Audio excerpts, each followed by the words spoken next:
Whoa. It's gonna rain.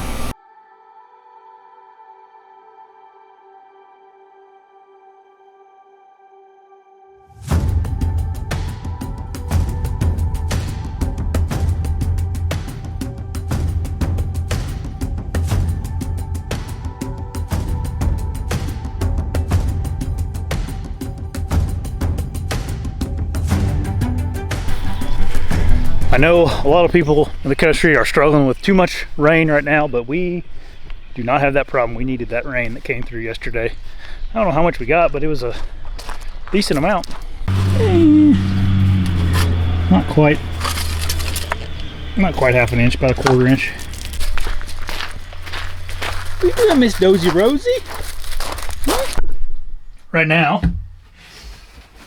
I'm gonna shoot this longbow, this Northern Miss Classic, through some paper just to see if it's shooting as good as what I think it is.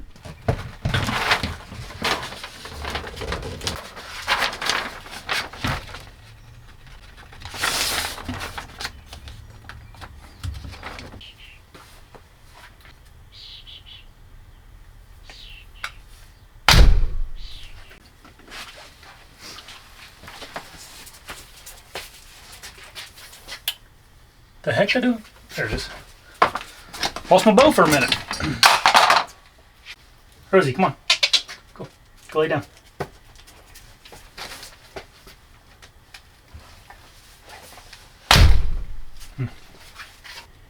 These nail knots are kind of loose. I need to fix that.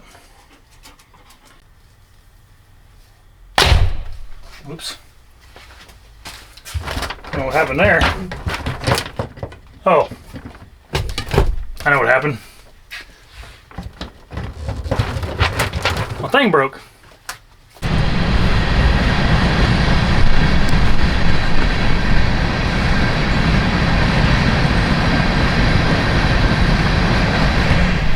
Never fails, the train always comes by when I'm trying to talk into the camera. So with tuning your trad bow, you can kind of go down a long rabbit hole and drive yourself crazy. So I get it like as close as I can with the paper tune, and I quit worrying about it. And I'll come out here with the bare shaft and just shoot one or two to make sure it's flying decent. And then to me, I'm not perfect. This bow, you know, is not perfect in my hands.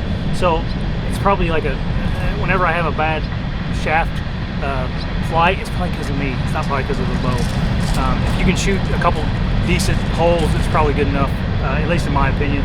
Then you put on those 5-inch feathers or whatever you shoot, you're fine. So just gonna shoot a shaft, make sure it's not doing anything crazy, and then this will be my arrow for this build. I ended up fixing.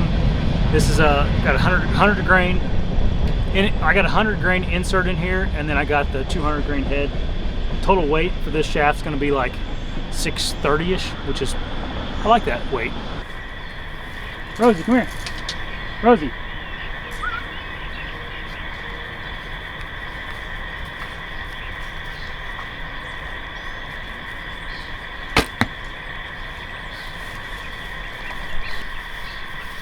Shooting a little knock high.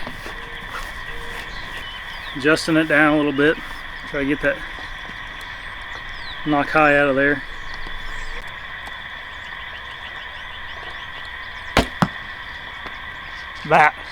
That's how it's supposed to look. That was perfect. Okay, once you got a bare shaft shooting that good, which is good enough for me, be done with it. I'll show you what I do after that. But first, I think I got a little boy that needs his bottom wiped. What's wrong, bud?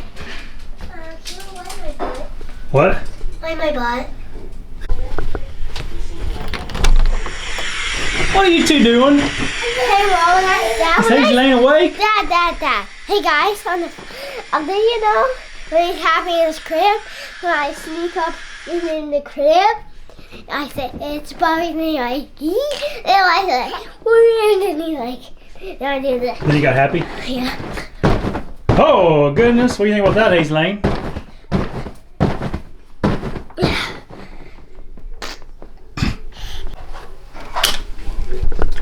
Huck has this stuffed turtle that he's obsessed with. His name is Shelly, and he's lost it, but I just found it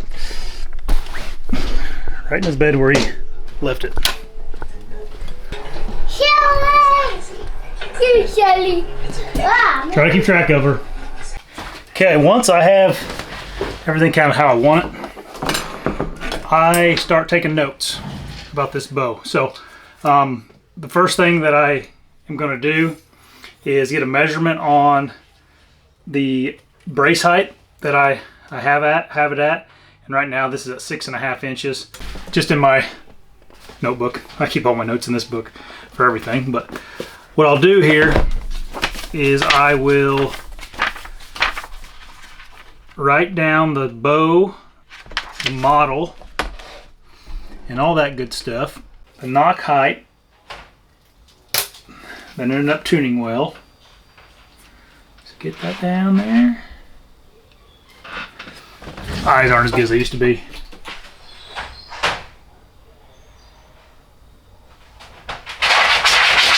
Hey! Hey! Cut it out. 5/8. So my knock height is 5/8. So then I will take notes about my arrow, which is also very important. So my arrow, this is a gold tip trad 400, and then my carbon to carbon length on this thing 29 3/4 exactly. And then we got 100 grain insert and a 200 grain field tip.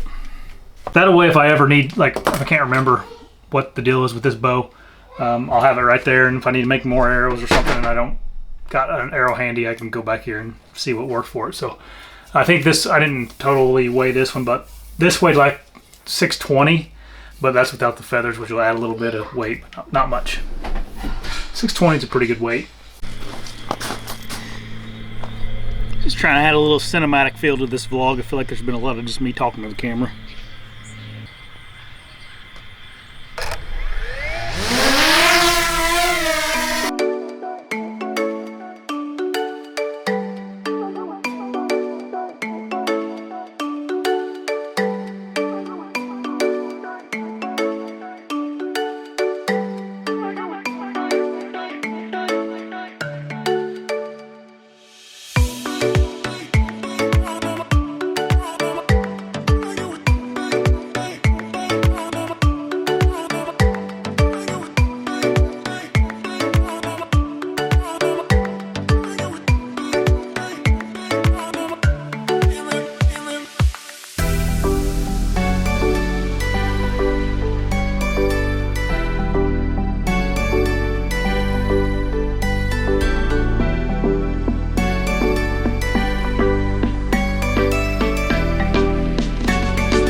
Pretty cool, right?